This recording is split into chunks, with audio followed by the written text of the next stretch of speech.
"Excuse me, ma'am, I have to ask you something." Malcolm Reed's hand shook harder than hers as he held out $5,000 in cash. Cassandra just wiped the grease off her fingers and shook her head. "My daddy taught me to help people, not to charge them for it." She said it soft, like it cost her nothing at all, but it hit him like a fist to the chest. He didn't even know her name yet, and as he watched her drive off into the Alabama dust, one thing was already clear. Before we go further, I want to say something. When I started this channel, people close to me said nobody would care about stories like this. Said I was wasting my time. I want to prove them wrong. If this story is already pulling at you, hit subscribe, like this video, and share it. Now, let's get back to that road. To understand why that one sentence carried so much weight, we have to go back a few weeks. Back to Birmingham, Alabama. A city built on steel and railroads, where the sound of machines never really stops, and the people who keep those machines running rarely get their names on anything. In a town like that, some jobs still come with an unspoken rule attached to them. Certain work belongs to certain hands. Nobody ever says it out loud. And if a woman shows up wearing a mechanic's uniform, covered in grease, some folks decide right away she doesn't belong there, no matter how good she is at it. Cassandra had heard that whisper her whole life. She had stopped listening to it years ago. What she hadn't stopped doing was proving it wrong, every single day, one tire at a time.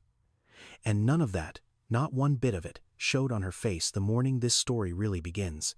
5 a.m. came without mercy, the same way it always did, an old alarm clock buzzing on a nightstand that had seen better days.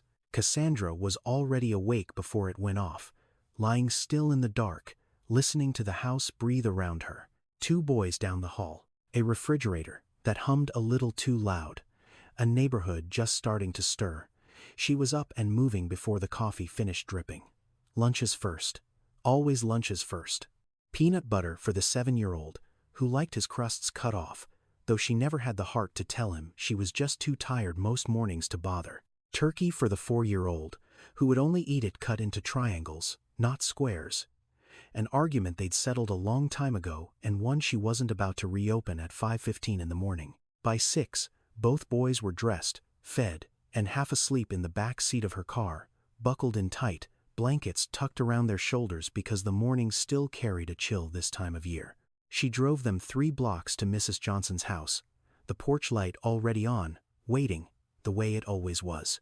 Mrs. Johnson was 75 years old and had buried a husband, raised 4 children of her own, and somehow still had room in her heart for 2 more boys who weren't hers by blood but might as well have been. She called Cassandra her daughter more often than she called her by name. "Get on in here, baby," she'd say, taking the youngest off Cassandra's hip like he weighed nothing at all. "You go on and make your money. I got 'em." Cassandra never took that for granted. Not once. Because without Mrs. Johnson, there was no version of this life that worked. No morning that didn't fall apart before it started. The youngest always cried a little when she left, just a small whimper, arms reaching after her for half a second, before Mrs. Johnson distracted him with a cartoon or a cookie he wasn't supposed to have before breakfast. Cassandra had learned not to look back too long. Looking back too long made it harder to walk out that door. By 6:45, she was pulling into the gravel lot behind the only tire shop in the county owned by a woman. Her own hands told the story before she ever said a word, knuckles scarred pale from old burns, nails cut short and practical, palms rough enough to catch on fabric. She'd learned this trade the hard way, under men who didn't think she'd last a month, and she'd been proving them wrong for 11 years straight. The shop smelled the way it always smelled, motor oil and rubber, and the metallic tang of something being ground down somewhere in the back. It wasn't a pleasant smell. It had just become hers. Big Ron was already there, same as every morning, coffee in one hand and a grin already halfway to his face the moment he saw her walk in. "There she is," he said. "Fastest hands in Jefferson County." She rolled her eyes, but she smiled anyway, because Big Ron had said some version of that same line nearly every day for 3 years, and it had never once stopped meaning something. "Cassandra can change a tire faster than any man I've ever known," he told a customer once, loud enough for the whole shop to hear, and he hadn't been exaggerating one bit. 12 minutes for a full tire change, start to finish, on a bad day. Faster, when she needed to be. She clocked in, tied her hair back, and got to work, because the bills didn't care how tired she was, and neither did the two boys counting on her to come home. What nobody at that shop knew, what nobody outside her own kitchen knew, most days was the number that lived in the back of Cassandra's mind every single hour she was awake. $40,000. That was the debt sitting on her credit like a stone nobody could move, and none of it, not 1 cent of it, was money she had ever spent. It had Deshawn's name attached to it too, technically, but Deshawn hadn't touched a payment in over a year. And Deshawn wasn't the one whose name the collectors called for anymore. He'd been sweet once, or she'd let herself believe he was, back before the boys, back before the late nights and the excuses that stopped making sense. The gambling had started small. A few hands of cards with friends after work. Then it wasn't small anymore. Then it was credit lines opened in her name while she slept, loans he'd talked his way into using her social security number, and a signature he'd practiced forging well enough to fool people who should have known better. By the time she found out, the number was already $40,000 deep, and Deshawn was already gone, the kind of gone where phones get disconnected and addresses stop existing overnight. She didn't chase him. She'd learned a long time ago that chasing a man who didn't want to be found only cost you more than he was ever worth to begin with. But debt like that doesn't just disappear because you decide to move on from the person who caused it. It follows you. It shows up on background checks. It shows up in court filings. And right now, it was showing up in the mouth of a woman who wanted nothing more than to use it against her. Deshawn's mother called every week, sometimes twice. "If that girl knew how to keep a man, my son wouldn't have turned out this way," she said once, her voice thin and sharp through the phone speaker, loud enough that Cassandra had to step outside so the boys wouldn't hear it. "She's raising my grandbabies in a garage. Working a man's job. What kind of woman does that to her own sons?" Cassandra hadn't answered that one. She just hung up, set the phone face down on the counter, and stood there in her own kitchen for a long moment, breathing, waiting for her hands to stop shaking.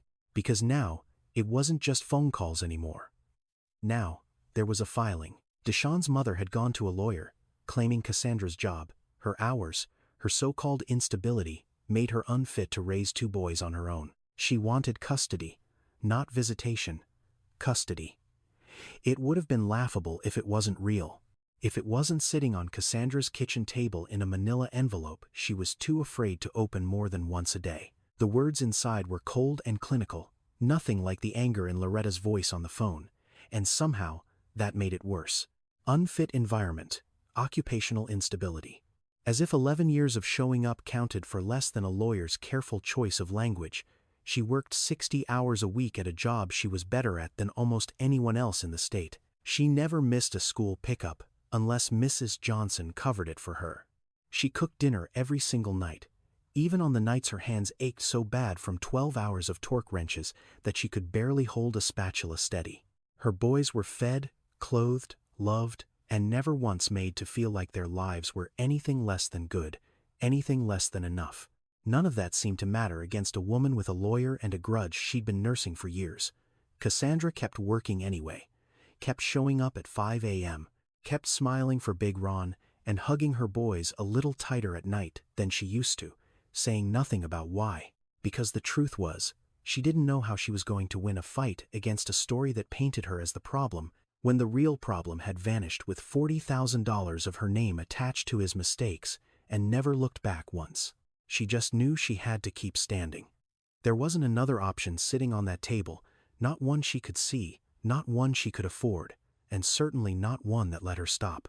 47 years old, and Malcolm Reed still remembered exactly what it felt like to sit behind the wheel of an 18-wheeler for 14 hours straight, running loads up and down I-65 for a paycheck that barely covered rent. That memory never left him. Not after the first company he built. Not after the second one. Not after Forbes started putting his name on lists he never asked to be part of in the first place. He'd started with one truck and a loan he almost didn't get, back when banks looked at a young black man from Birmingham and saw risk instead of potential. He'd proven them wrong the on he knew how by outworking every excuse anyone ever handed him. One truck became 5. 5 became a fleet. A fleet became a logistics company that now moved freight across 14 states, with his name attached to contracts worth more than some small countries' economies. Reed Transport Solutions, $2.3 billion. According to the last valuation, Malcolm still hadn't quite figured out how to feel about that number. It didn't feel real most days. What felt real was the ache in his shoulders after a long drive, the smell of diesel, the particular kind of quiet that came from miles of open highway with nothing but his own thoughts for company. That was part of why, on a Saturday afternoon most executives at his level would have spent golfing or delegating, Malcolm Reed was driving himself down a 2-lane back road in rural Alabama, alone, no driver, no security detail trailing behind him. His assistant hated when he did this, told him it wasn't safe, wasn't necessary, wasn't what a man worth billions was supposed to be doing on a Saturday afternoon. Malcolm didn't care. There was a meeting waiting for him 2 hours south, a potential partnership with a regional freight company he wanted to look in the eye before he signed anything, and he told his team the same thing he always told them. I built this company 1 mile at a time. I'm not about to stop driving just because I can afford not to anymore. It wasn't entirely true that he needed to drive himself. It was more that he wanted to. There was something about the hum of an engine and an empty road that cleared his head in a way boardrooms never could. He kept an old truck at home, something from the 90s with a stick shift and a check engine light that never quite turned off, and most weekends, if he had the time, he'd take it out just to remember what it felt like before the money changed everything. He still remembered his mother's hands too. She'd raised him alone in a 2-bedroom apartment, working double shifts at a diner most of his childhood, and she used to tell him the same thing every time he complained about something being hard. Nobody hands you anything worth having. You go out and take it, one honest day at a time. He'd built an empire on that sentence, whether he admitted it out loud or not. He wasn't handy with tools, if he was honest. Never had been. He could talk his way through a contract negotiation with the sharpest lawyers in the country, but ask him to change his own oil, and he'd stand there staring at the engine like it was written in a language he'd never learned, which was exactly the kind of man he was, driving that Mercedes down a back road outside Birmingham when the front tire blew out with a sound like a gunshot, and he found himself standing on the shoulder of a highway with a dead phone and absolutely no idea what to do next. Cassandra almost didn't stop. She was tired in the particular way that settles into your bones after a full shift, the kind of tired that makes a person want to keep driving straight home and not think about anyone else's problems for the rest of the day. But she saw him standing there on the shoulder, a man in an expensive suit, phone pressed uselessly to a screen that had clearly gone dark, staring at a tire that had blown clean off its rim, and something in her, some old instinct she'd never quite been able to shut off, made her ease off the gas. She pulled onto the gravel a few yards ahead of the Mercedes and put her car in park. The man looked up, startled, like he hadn't expected anyone to stop for him out here, which made sense. This road didn't see much traffic on a Saturday afternoon. "You need a hand," she called out, already stepping out of her car. He blinked at her. "You know how to change a tire." She almost laughed. Instead, she just walked around to her trunk, popped it open, and started pulling out her tools, jack, lug wrench, tire iron, the same kit she carried every single day because you never knew when you'd need it, for yourself or for somebody else. "I've been doing this for a living for 11 years, she said, not looking up. "I think I can manage." Malcolm didn't say anything else for a moment. He just watched. She moved like someone who'd done this 1,000 times, because she had. She checked the lug nuts first, loosening each one with 2 efficient turns before the car ever left the ground. She positioned the jack in a spot she clearly knew by instinct, not guesswork, right along the frame where it wouldn't slip. She had the car up in under 2 minutes. Malcolm stood a few feet back, hands in his pockets, watching her hands work with a kind of precision he genuinely hadn't expected. He'd hired mechanics before, expensive ones, the kind who came to your house with a service van and charged $300 just to show up. None of them moved like this. None of them made it look this easy. She had the blown tire off in another 90 seconds, tossing it aside like it weighed nothing, though he could tell by the way her arms flexed that it wasn't nothing at all. She rolled the spare into place, lined up the bolts, and had it seated, and the lug nuts hand tightened before he'd even finished processing what he was watching. "You always carry a full toolkit in your trunk," he finally asked. Cassandra glanced up at him for the first time since she'd started, wiping a streak of grease off her forearm with the back of her wrist. "Where I'm from, you learn to take care of yourself," she said. "Nobody's coming to save you on a back road in Alabama. Might as well be ready." He didn't have a response to that. Not right away. She finished tightening the lug nuts in a star pattern, torquing each one down with the kind of even, practiced force that came from years of muscle memory, then lowered the jack and pulled it out from under the car. She stood, brushed the dust off her knees, and checked her watch. 12 minutes, she said, mostly to herself, with the satisfaction of someone clocking a personal best without really trying to. Malcolm just stared at her. There was something almost unsettling about how thoroughly she'd just dismantled every assumption he hadn't even realized he was carrying. He'd seen professional mechanics take 20 minutes to do what she'd just done in a fraction of the time, on the side of a road, with no lift, no air tools, nothing but her own 2 hands, and a set of tools she carried like it was nothing at all. "That's," he started, then stopped, searching for the right word. "That's the fastest tire change I've ever seen in my life." Cassandra allowed herself a small smile as she loaded her tools back into her trunk. "My coworker says the same thing. Says I'm faster than any man he's ever worked with." He believed it. He believed every word of it, standing there watching her close her trunk with the same unhurried confidence she'd carried through the entire 12 minutes, like this was just another Saturday, just another stranger, just another tire on just another road that most people would have driven straight past. He hadn't even gotten her name yet. And already, without meaning to, he was trying to figure out how to keep this conversation going a little longer than it needed to. Malcolm reached for his wallet before he'd even fully thought it through. It felt like the only right response.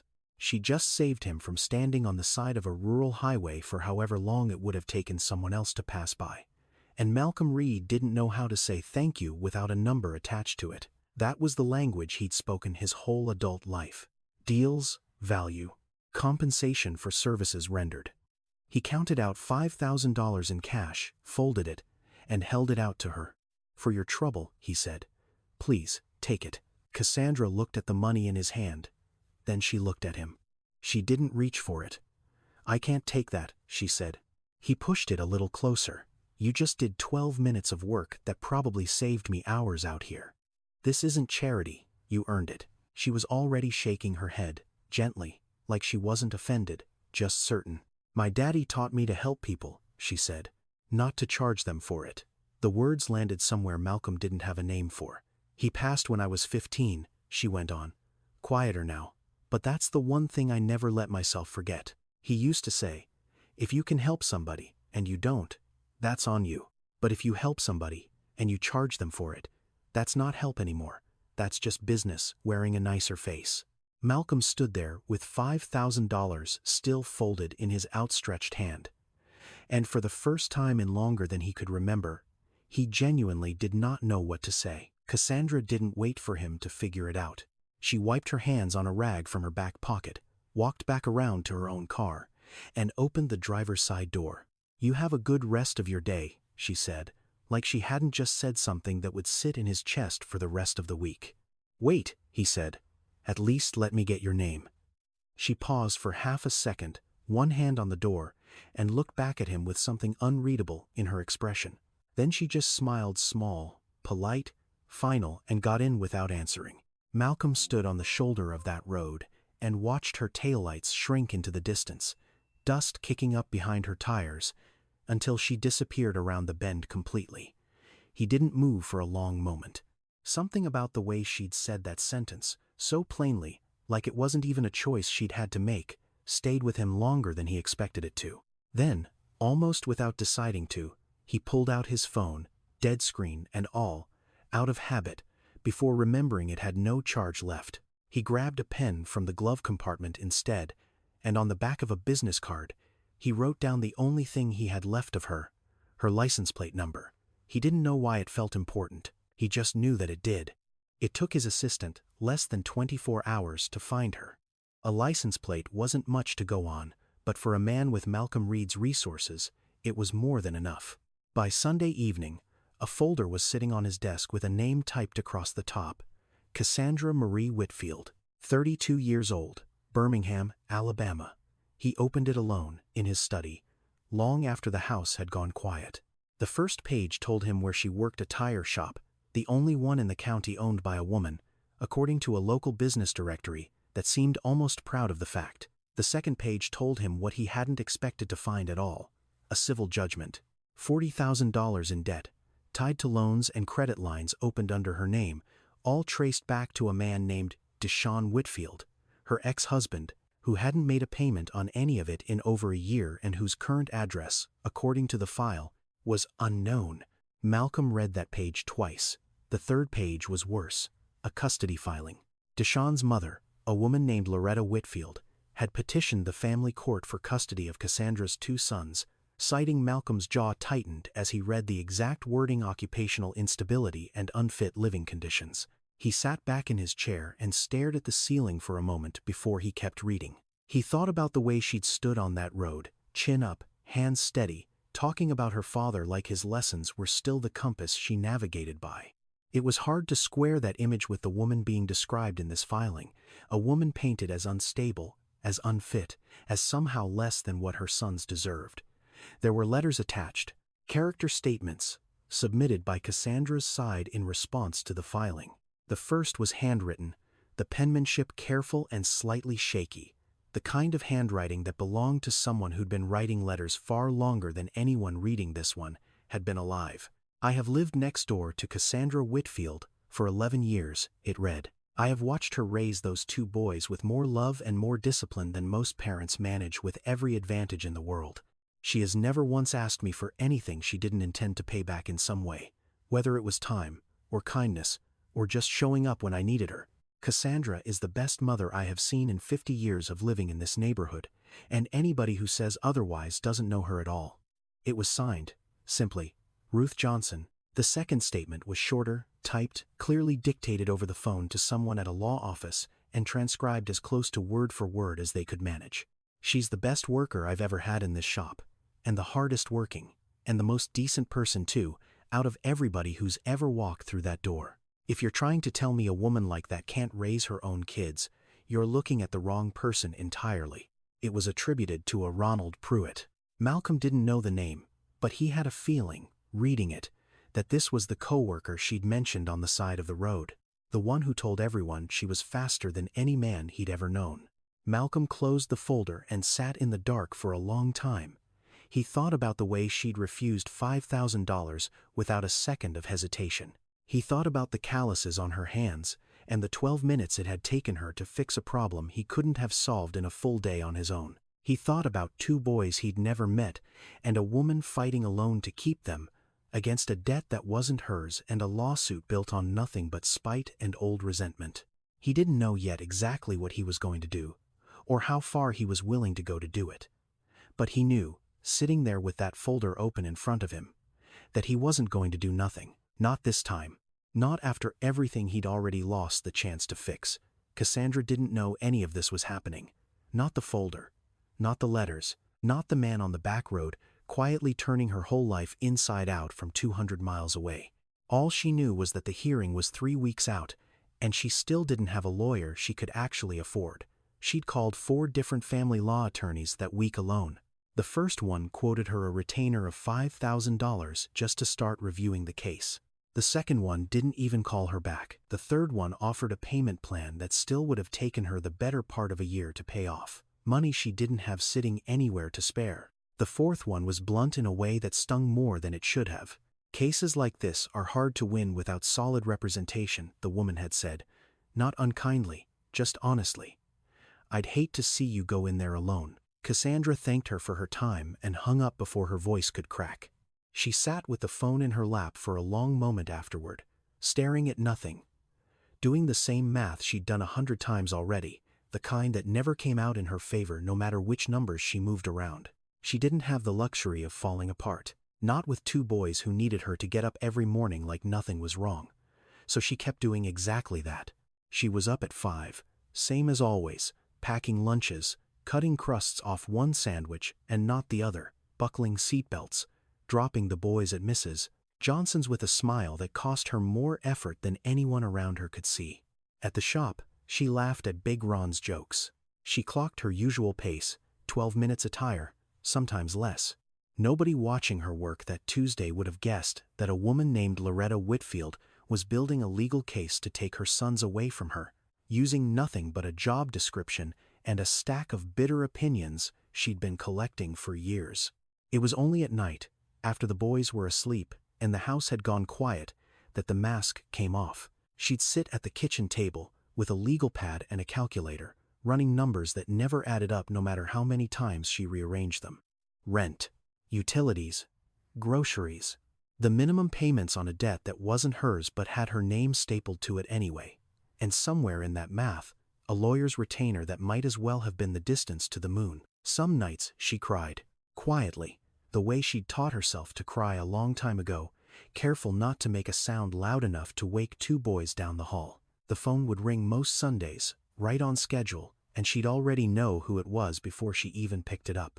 If you'd been half the wife my son needed, none of this would be happening. Loretta told her that week, her voice flat and certain, like she'd rehearsed it in front of a mirror. Those boys deserve better than a garage and a mother who's never home. Cassandra didn't argue. She'd learned there was no version of that conversation where arguing helped anything at all. She just said, "I have to go," and hung up, and sat there at her kitchen table with her hands pressed flat against the wood until they stopped shaking. She didn't know if she was going to win. She didn't know if hard work and love and 11 years of proving herself would be enough to outweigh a lawyer with a filing and a grudge that went back further than she cared to remember. She only knew she wasn't going to stop showing up, not for herself. For her boys, there wasn't another option worth considering. The bell over the door jingled on a Tuesday morning, and Big Ron looked up first, the way he always did. "Help you find something," he called out. Malcolm stepped inside wearing jeans and a plain gray jacket. Nothing that would draw a second look. Nothing that said anything about who he actually was. "Just need a set of all-terrains for a truck I keep out at the house," he said. "Heard this was the place to come." Big Ron grinned. "You heard right." He waved a hand toward the back. "Cassandra'll get you squared away. She knows tires better than anybody in this county, better than me, and I've been doing this 20 years. Cassandra came around from the back at the sound of her name, wiping her hands on a rag, and it took her a second longer than it should have to place him. Then it clicked, the man from the back road, the tire, the $5,000 she hadn't taken. "You," she said, half surprised, half something else she didn't have a name for yet. "Small world," Malcolm said. "Easy, like it was nothing. Figured if anybody was going to sell me tires, might as well be somebody who actually knows what she's doing." She studied him for a moment, like she was deciding whether to believe that. Then she shrugged and grabbed her clipboard. "What are you driving?" he told her. She nodded, pulled up a few options on the computer, walked him through tread ratings and mileage warranties like he was any other customer off the street. No different than the man who'd come in an hour before him needing a patch job. Malcolm found himself listening more closely than the conversation probably required. Big Ron drifted over twice while she worked.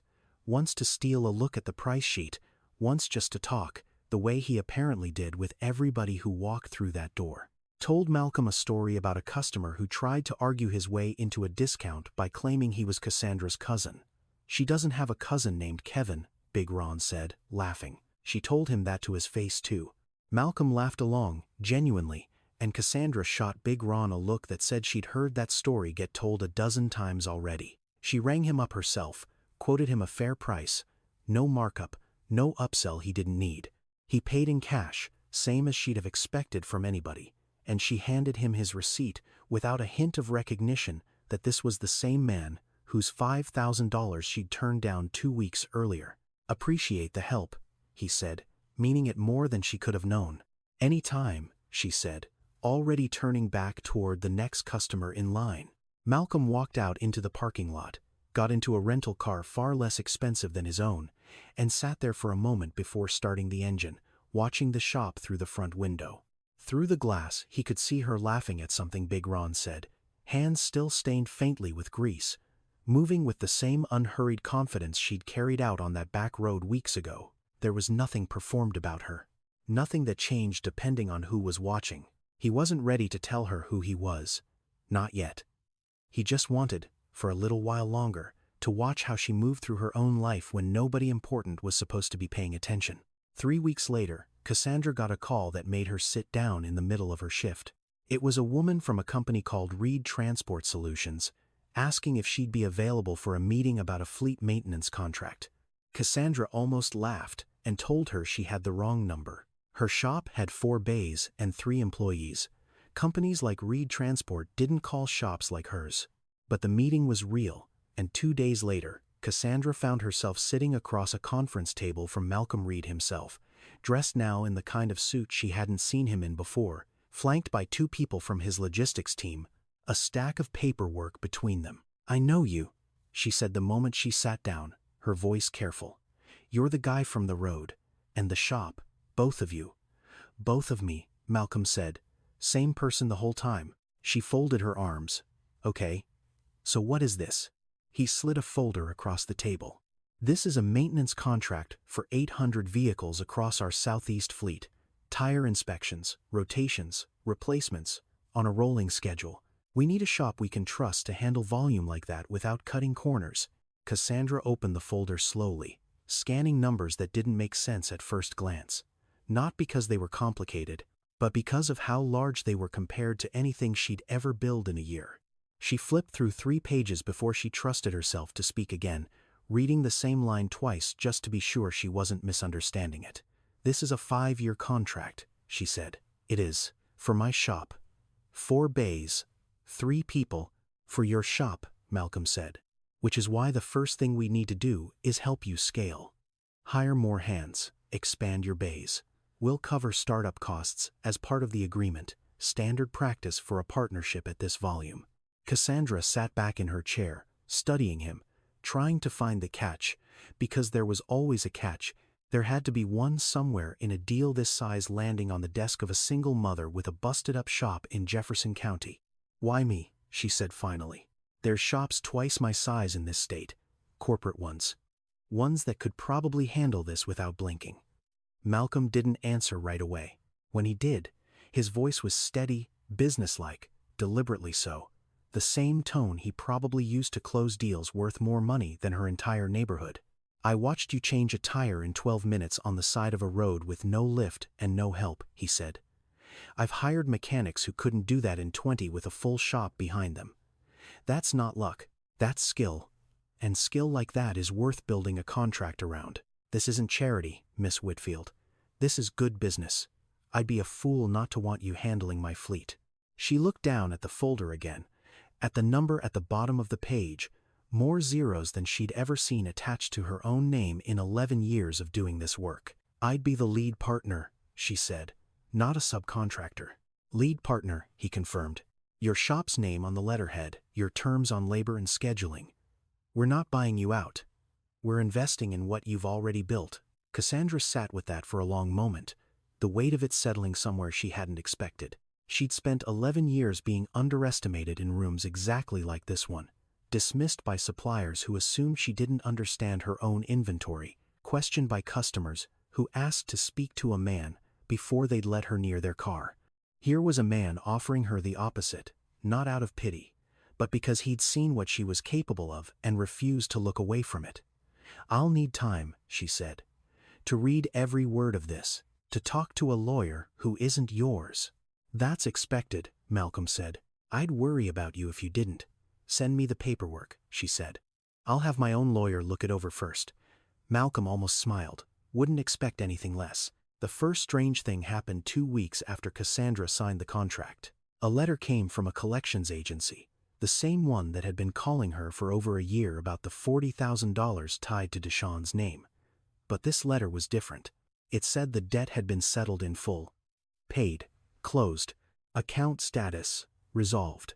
Cassandra read it 3 times, standing at her mailbox, sure there had to be a mistake. She called the agency directly, and a woman on the other end confirmed it, cheerfully, like it was the most normal thing in the world.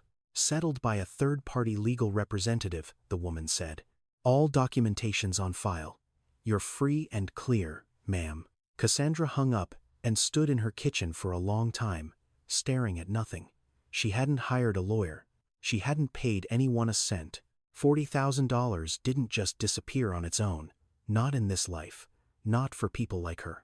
She thought about calling the agency back to argue, to insist there had been some kind of clerical error, before she caught herself and sat down instead, the relief so unfamiliar it almost felt like suspicion. The second strange thing happened a week after that, when her own attorney, the one she'd hired to review the fleet contract, mentioned almost in passing that the custody filing against her seemed to be losing steam.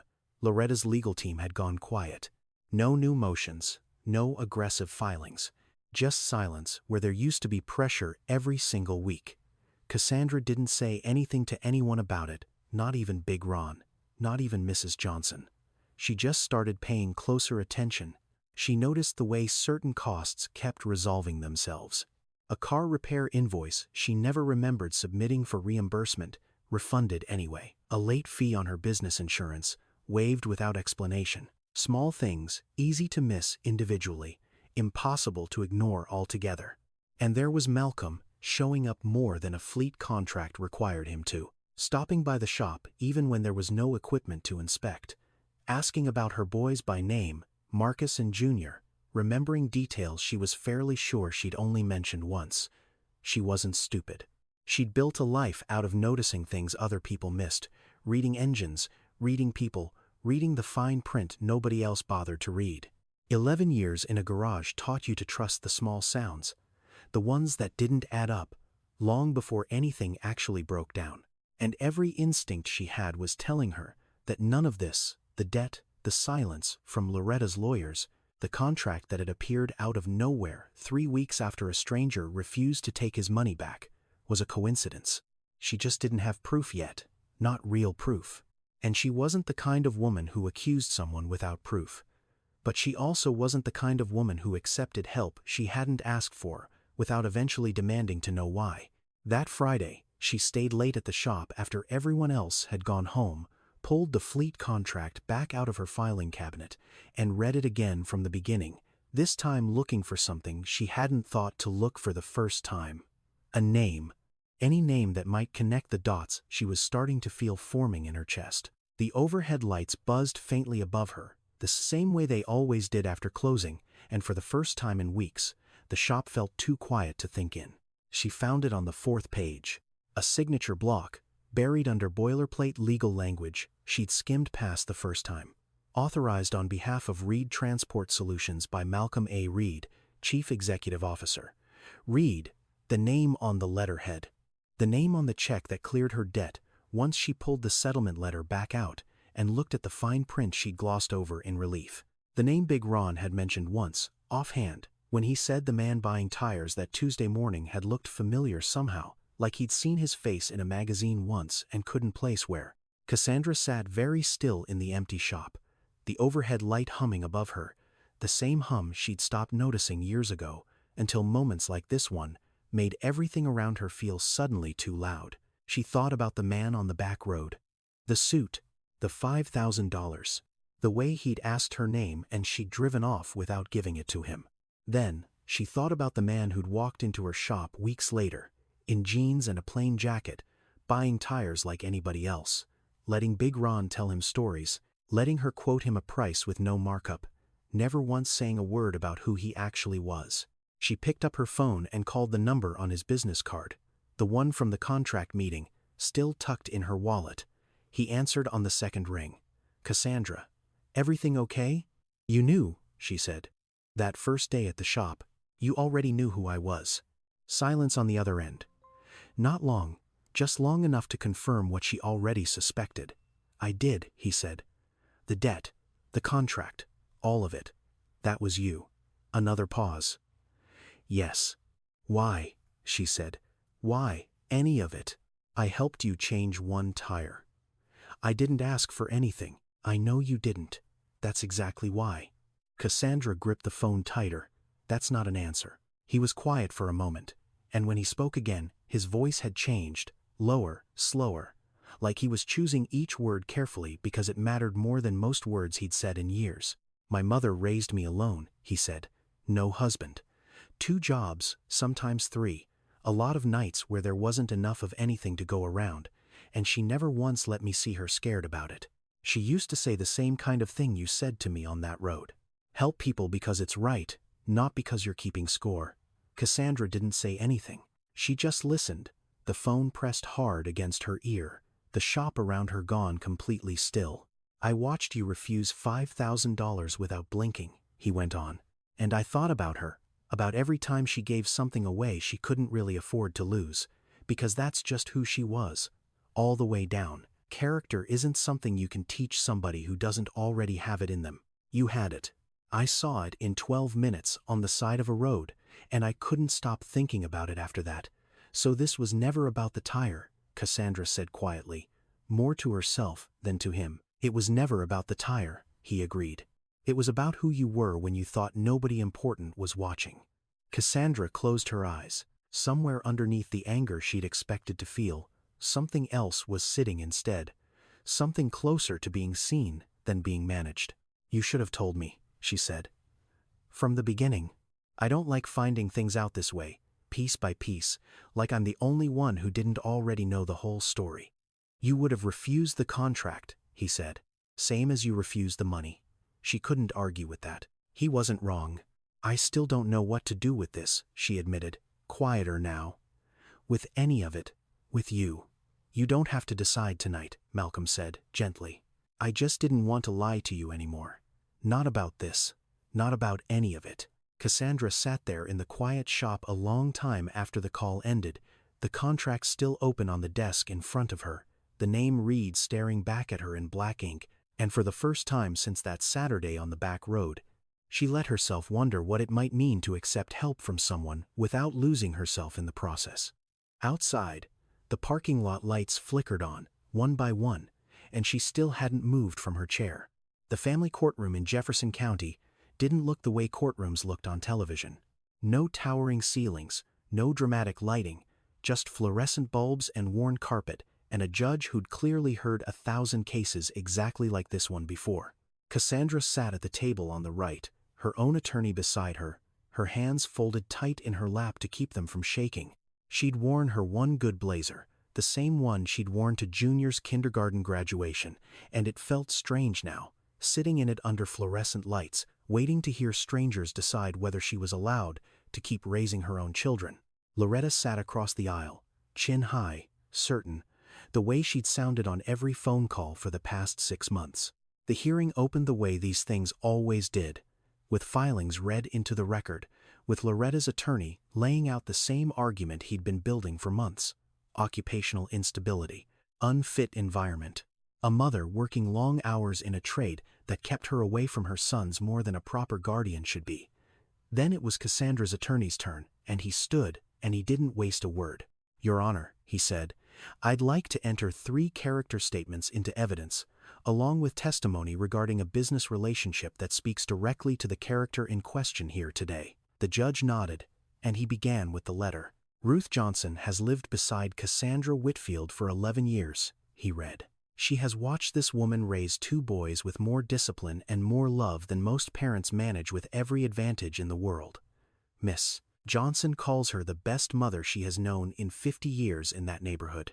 Next came the statement from the shop, Ronald Pruitt's words read aloud into a room that had spent months hearing the opposite version of this woman. She's the hardest working, most decent person to ever walk through that door. And if anybody's trying to say she can't raise her own kids, they're looking at the wrong person entirely. Then Cassandra's attorney paused and looked toward the back of the courtroom and gestured to a man Cassandra hadn't known would be there until that exact moment. Malcolm rose from his seat, walked to the front, and was sworn in. Mr. Reed, her attorney said, can you tell the court how you came to know Miss Whitfield? Malcolm spoke plainly, without embellishment, the same steady tone he used in board meetings worth hundreds of millions of dollars. Several months ago, my car broke down on a rural road outside this county, he said. Miss Whitfield stopped, without knowing who I was, and repaired the tire herself, professionally, in a fraction of the time most trained mechanics would need. When I offered her $5,000 for her time, she refused it. She told me her father taught her to help people, not to charge them for it. He let that sit in the room for a moment before continuing. I later learned who she was through the license plate on her car. I learned about the debt attached to her name through no fault of her own, and about this custody case, built on the argument that her profession makes her unfit to raise her sons. I want the court to understand exactly what kind of person that argument is being made against." He turned, briefly, toward Loretta's table, then back to the judge. "I run a company valued at $2.3 billion, he said. "And this woman helped me on the side of a road when she had absolutely no idea who I was, and no reason to expect anything in return. That's not luck. That's not an accident of circumstance. That's character. And character isn't something anyone can teach a person who doesn't already have it inside them." The courtroom was silent. Loretta's attorney rose to object, to argue relevance, but the judge simply held up a hand and let the silence stretch a moment longer before speaking. "I've read the filings in this case carefully," the judge said. "And I have to say, Mr. Reed's testimony aligns with everything else in this record. This court sees no evidence, none whatsoever, that Miss Whitfield's occupation has ever compromised her ability to raise these boys. Quite the opposite." The judge looked directly at Cassandra. "The petition for custody is denied, in full." Cassandra closed her eyes, and for the first time in 6 months, let herself breathe all the way out, the kind of breath that had been sitting locked in her chest since the very first phone call from Loretta's lawyer. The drive home from the courthouse was quiet, the good kind of quiet, the kind that didn't need filling. Cassandra picked the boys up from Mrs.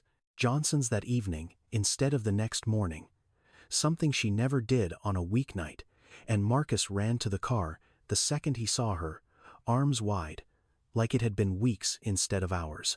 "Mommy, you're early," he said. "I had a good day, baby," she told him, and for once, it wasn't a smile she had to work to hold on to. Junior tugged at her sleeve on the way to the car, asking if they could stop for ice cream, and she almost said no out of habit before she caught herself and said yes instead, just because she could, just because there was nothing left tonight that needed saving for. She made dinner that night, the way she used to before things got so heavy, spaghetti with too much garlic, the way the boys liked it, and Junior stood on a step stool beside her stirring the sauce even though he mostly just made a mess of the counter. Marcus set the table without being asked, 3 places instead of 2, because Mrs. Johnson was coming by for dessert, the way she always did on good days. They ate at the kitchen table, all 4 of them, and Junior told a long, meandering story about a squirrel he'd seen at school that had absolutely nothing to do with anything. And everybody laughed anyway, because it felt good to laugh about something small. For the first time in longer than Cassandra could remember, there was no number sitting in the back of her mind. No debt. No hearing date circled on the calendar. No manila envelope she was afraid to open. Later, after the boys were bathed and tucked in, after Mrs. Johnson had gone home with a container of leftovers she insisted she didn't need, Cassandra sat alone on her back porch step with a cup of tea going cold in her hands. She thought about her father, the way she always did on nights that mattered. About the lesson he'd given her that she'd carried into a stranger's hands on a back road months ago, never once expecting it to come back around like this. He would have liked Malcolm, she thought, or at least he would have respected the way the man had gone about it, quietly, without ever once making her feel small for needing help she hadn't asked for. She thought about Malcolm, too, and the conversation still sitting unfinished between them. He'd told her she didn't have to decide anything that night on the phone, and she was grateful for that now. Grateful he hadn't tried to rush her towards some tidy answer before she was ready to give one. The custody case was closed. The debt was gone. The contract was signed, her name right there on the letterhead exactly where he'd promised it would be. For the first time in a long time, Cassandra let herself sit still with something good, instead of bracing for whatever was coming next, to knock it down.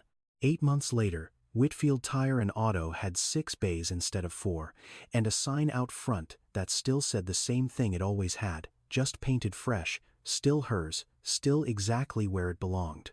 The Reed transport contract had done exactly what it promised. 3 new hires, all trained under Cassandra directly, all paid a fair wage she set herself. The shop that used to survive on walk-ins now ran a rotating schedule for 800 company vehicles, and somehow, through all of it, Cassandra still knew every customer's name the moment they walked through the door. Marcus was 8 now, taller, louder, The kind of confidence that only comes from watching your mother stop apologizing for the space she takes up in the world. Junior had started kindergarten in the fall, and Mrs. Johnson still walked them both to the bus stop most mornings, porch light on, same as always, still calling Cassandra her daughter more often than her name. Malcolm came around every few weeks, never with an entourage, never announced ahead of time. Sometimes it was business, checking in on the contract, walking the new bays with genuine interest instead of obligation.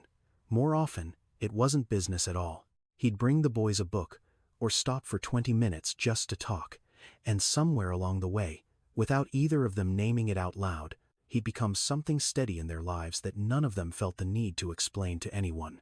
Big Ron liked to joke that Malcolm had the worst poker face of any billionaire he'd ever met, since he lit up every time Junior ran to greet him at the door.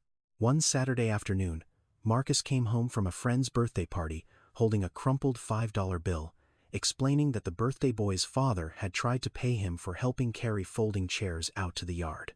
"I told him no," Marcus said, setting the bill on the kitchen counter like it was something that didn't belong to him. "I said my grandpa always told my mama, you help people because it's right, not because you're keeping score." Cassandra stood very still at the sink for a moment, dish towel forgotten in her hand. "Where'd you hear that, baby?" she asked softly, though she already knew. "You say it all the time," Marcus said, shrugging, already halfway out the kitchen door, like it was the most obvious thing in the world. Cassandra stood there a long moment after he'd gone, looking at the $5 sitting untouched on the counter, and thought about a stranger's hand holding out 5,000 of them on a back road that felt like another lifetime now. She thought about how easily that moment could have ended differently, if she'd been too tired to stop. If she'd kept driving the way part of her almost had. Some things, it turned out, traveled further than she ever meant them to. Before we close this one out, I want to step outside the story for a second. If someone in your life has ever had debt taken out in their name without their knowledge, know that there are real protections out there. The Federal Trade Commission offers free resources for identity theft and coerced debt at identitytheft.gov, and legal aid organizations in most states offer free consultations for situations exactly like the one Cassandra faced. Many local legal aid societies also handle custody cases at little to no cost for parents who qualify. You are not stuck. There is a path through it, even when it doesn't feel that way at 2 in the morning.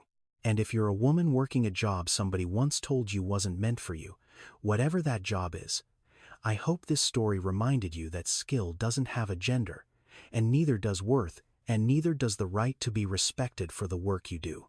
Now, I want to talk to the single parents watching this. I know this story is fiction, but I also know a lot of you are living some version of it right now, running the numbers late at night, holding it together in front of your kids because you don't have the luxury of falling apart. I see you.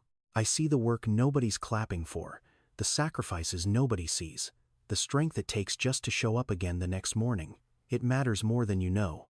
This story was written for entertainment, inspired by real struggles a lot of families face every single day: forged debt, custody battles built on prejudice, and the quiet dignity of people who keep showing up anyway, no matter how heavy the day gets. None of it happened exactly this way, but the feeling behind it, that character is worth more than any amount of money in the world. That's as real as it gets. If this one moved you, hit like, drop a comment, and share it with somebody who needs to hear it today. Thank you for watching. I'll see you in the next one.